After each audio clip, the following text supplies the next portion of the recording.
This is a nice compost bin we received courtesy of Blacktown City Council.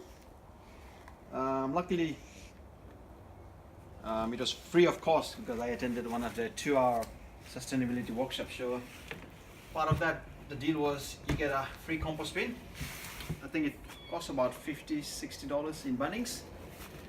It's a normal bin, which is suitable for a small, medium to large family. So this is a spot I've chosen, a flat area. So I just pretty much plonk it down there, and when you open up the bin, this is what it looks like. It's all empty.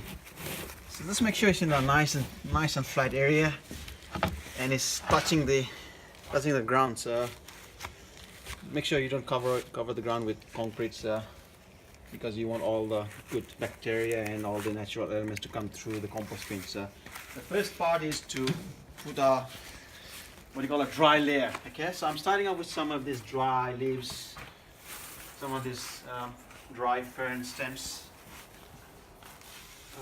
That's pretty much whatever I can gather in my garden.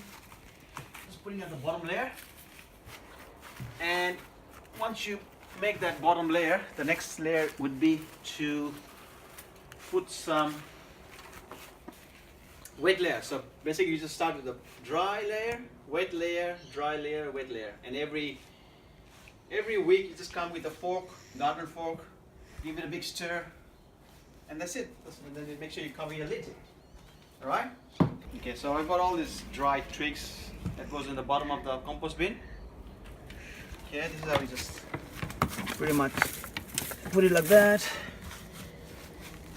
And I've got pretty much the whole of this dead, it was a flowering vine that died last year, so just pull it up. So I'm going to chop it up in small pieces. I'm going to put it over there. Okay, now I'm going to put all the scraps from the vegetables. So this is the bin that we put it underneath my kitchen. So it's got a whole heap of organic veggie matter that's been collecting over the last week. Pretty much you can put anything except meat and I guess milk products. So all your veggie peelings, everything can go in there, straight in there. Your tea bags, eggshells, pretty much everything that goes in there. And just give it a cover, I guess.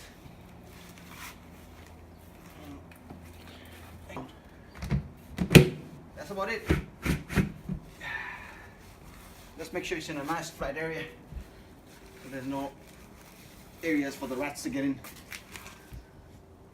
That's about it. Thank you. Thank you for watching Glenwood's Green Gardening.